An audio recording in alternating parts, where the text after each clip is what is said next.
Algerian academic gets 3 years in jail for offending Islam. Syed Djabelkhir, tough name, an Algerian scholar on Islam, was given a 3-year prison sentence on April 22nd for offending Islam. He pledged to appeal and fight for freedom of thought. 7 lawyers and a fellow academic made complaints against him because he called for, quote, reflection on Islam's founding manuscripts. Djabelkhir was released on bail. His lawyer, Moumen Chadi, expressed that the case is baseless. The offense Djabelkhir was convicted of can be punished by up to 5 years in prison. During his trial in April, Djabelkhir defended himself, arguing that he had only provided, quote, academic reflections. He mentioned that the traditional readings of the Quran no longer meet the expectation, needs, and questions of modern man. He added that the Salafists want to impose on Muslims their reading of texts as being the absolute truth, which he contests in his writings. Djabelkhir's lawyers warned against the trial serving as a launchpad for courts becoming an arena for religious debates. Opponents, however, blame him for disrespecting the Holy Quran and the 5 pillars of Islam, including the yearly Hajj pilgrimage. I thought Algeria was getting better with all of this. Rivka, you want to say something? So there's a couple things. So one of the things that this academic is saying too is he's trying to make a distinction between what he considers religion and what he considers history, and people are getting bent about it.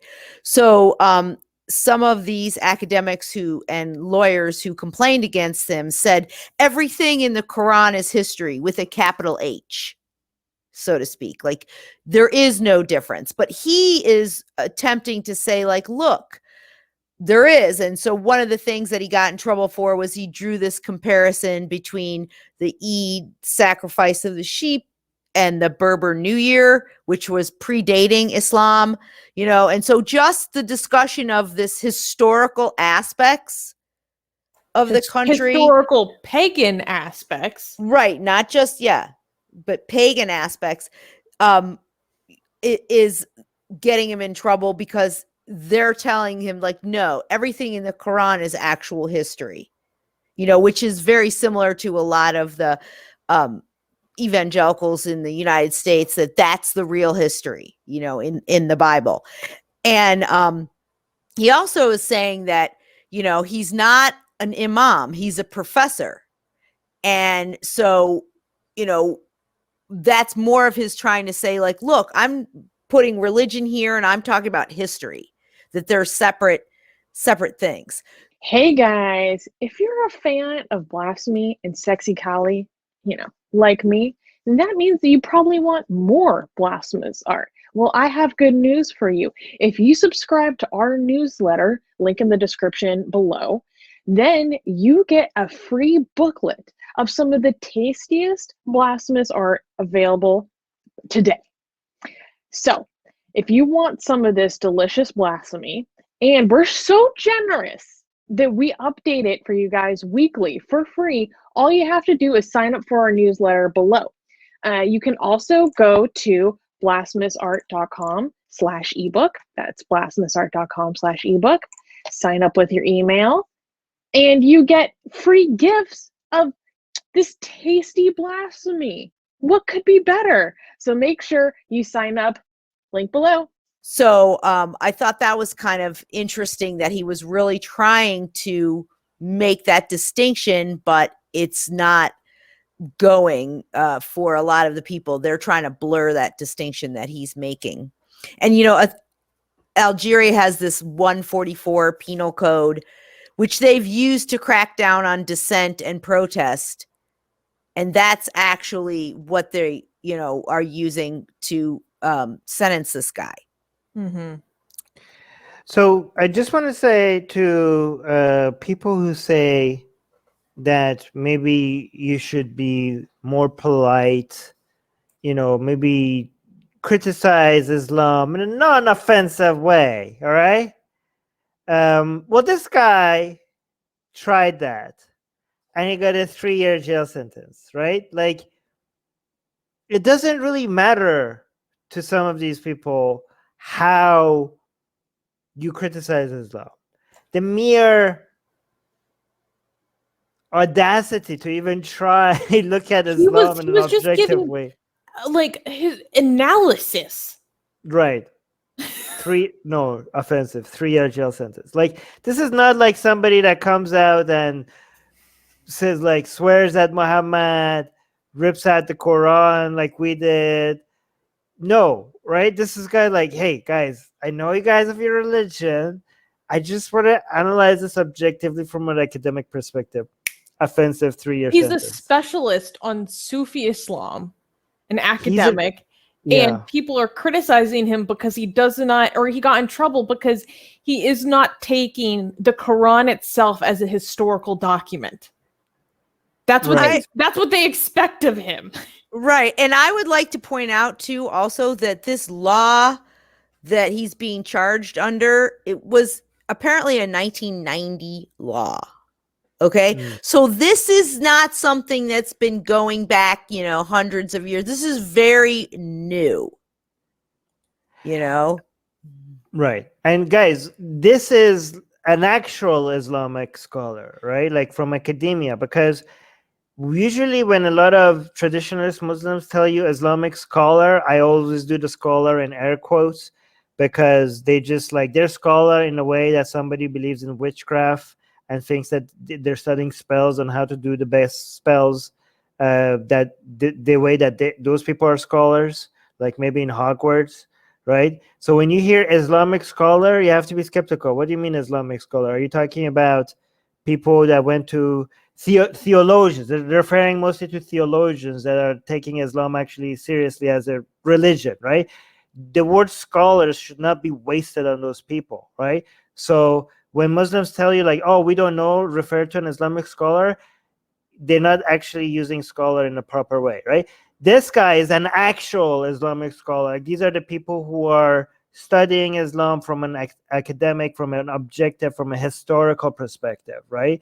Not looking at it, analyzing it, not in the sense of, oh, this is a true religion. No, they're analyzing it about the history of it, the archaeological evidence, studying the script, the evolution of the religion, the background context of cultures that influence, and the philosophies that impact the ideas, regardless of their own personal belief. And in fact, you don't even have to be a non-Muslim to be able to do this. There are many, it's amazing. Like, yeah, I'm more skeptical when a Muslim or a Christian isn't actually studying the Bible or the Quran or Islam or Christianity from an academic perspective, because it's hard to imagine that their own religion is not influencing their bias. However, to be fair to them, a lot of Muslim and Christian scholars, like, so I'm not saying that this whole scholarship can be done only by non-Muslims or non-Christians. No. The academic institutions that are not Islamic institutions they have enough, the metric and the standards are pretty high for you not to be able to get away with actually publishing something and having it reviewed if it doesn't meet the standards, right? You mean they have checks and balances? They have checks and balances, right? So you could be even a Muslim or that is an actual Islamic scholar that is like putting your belief in the back seat while looking at Islam and its history from an objective perspective, right?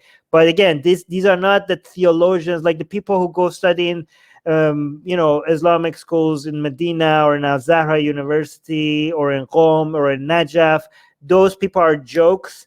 Every time you say Islamic scholar for those people, make sure you use the air quotes because they are not actual scholars. By the way, did this guy, was he making a statement by actually taking a risk? Like, was that part of his motivation to doing that? Like, he knew the consequences to this, but he's not just making an academic statement. He's also trying to make a for pro-seculars pro-free speech statement by putting this out there. Was that his motivation? Rivka, you want to say? He said that he was surprised and shocked at the severity of the... Yeah. So I don't know. Mm-hmm. But so he also is talking about how, that he just wants to fight for freedom of conscience. It's non-negotiable. It has to continue. So there is some level of that, of what you're saying. But I just wanted to point out, so this law that protects Islam from defamation, it doesn't just talk about the prophets or the gods. It talks about other prophets, other messengers.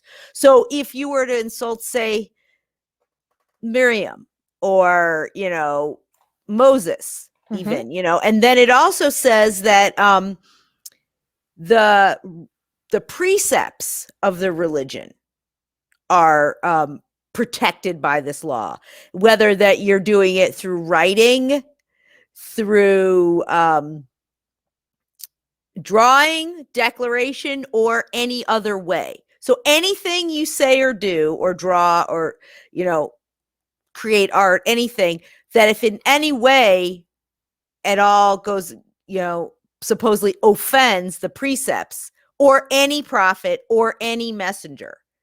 So that, according to, these people who are bringing these charges, just examining it from an academic perspective could be considered some sort of affront to the precepts, because they're saying it's just history and that's the way it is, accept it, Yeah, By I the mean, way- and to highlight something Rivka was saying, like it, to my knowledge, it didn't seem like, he really started out with this as his cause, but now that he's been faced with this, he's very clear and firm about, he's like, no, this is about freedom of thought. Like I have to be able to say this, like, and I'm going to continue to fight to say it. So it seems like something that he's taken up. Right. So two things. First of all, D is saying, I have lost hope mythology is winning. D, your methodology of trying to figure out trends is extremely flawed. If you're using one-off stories to figure out who's winning and who's losing over long term, like then you have to completely go and reevaluate how you judge about global trends. Like you're looking at this story and you're saying you lost hope. Very flawed methodology. Go and try to improve on that. And another thing is that if somebody is listening to the story and they think that, oh wow, why did he say that? This is what he lives in an Islamic country, and he's surprised that this happened to him. Well, then you're an idiot, because I'm pretty sure that he understands the risks. He in his country, maybe he could assess it a little bit better than you, probably, maybe not, right? But again, I think that if you're not surprised, maybe you're ignorant about Algeria. Just because in a country is Islamic, that doesn't mean that stuff like this is definitely going to happen. Like, I think the people who know more about Algeria, this would be shocking to them. I think, maybe I'm wrong, right? But I'm just saying, like, if you think like, oh, Islamic country, this is obviously the result, then you have a very simplistic way of evaluating what is surprising and what's not. The being surprised, and again, my view on Algeria is that, again, which is not very detailed, but my assumption was that this is not something that is common in Algeria to happen, and his surprise of how harsh the sentence was is justified. Like, it's justified that he's surprised. Rivka? So this has happened before. There was someone in 2020 who had a 10-year prison sentence and a fine. His name was Yassine Membarki, for charges he supposedly offended the prophet, and because apparently they found a Quran in his house that was ripped. Oh, we covered Okay. that story. Yeah, we covered Right. that story. And then there was another one in 2016 who was a Christian convert, got 3 years in prison for Facebook posts supposedly criticizing religious ideas. So it has how many years? 3. Right.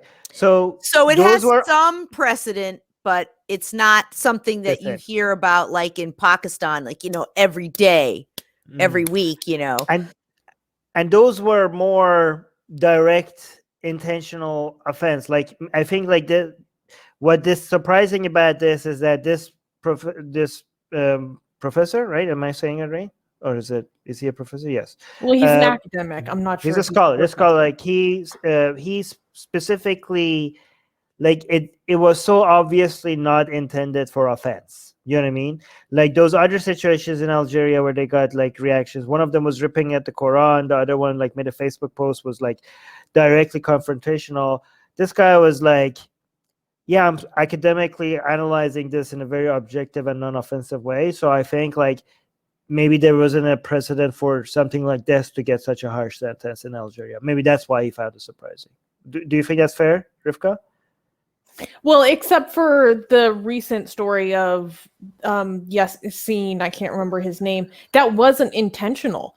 The reporting that I read on it made it seem like he was framed for other anti-government protesting that he was done. They went into his house, found a Quran that they deemed to be damaged, and presumably put it on him, whereas other sources that I read said that it was actually just a really old copy of the Quran from his father. So it's not that he was just tearing apart the pages, and he wasn't. Even if that was the case, it's not like he was doing it publicly. It would have been in private in his home. They just found a damaged Quran. Yeah, we don't want to get too much into detail, but that just means that doesn't set a precedent for this one. Well, I just wanted to bring up the point that you asked, and I said, he honestly may have been surprised by this because he is an Islamic scholar. He does study certain, sects of Islam.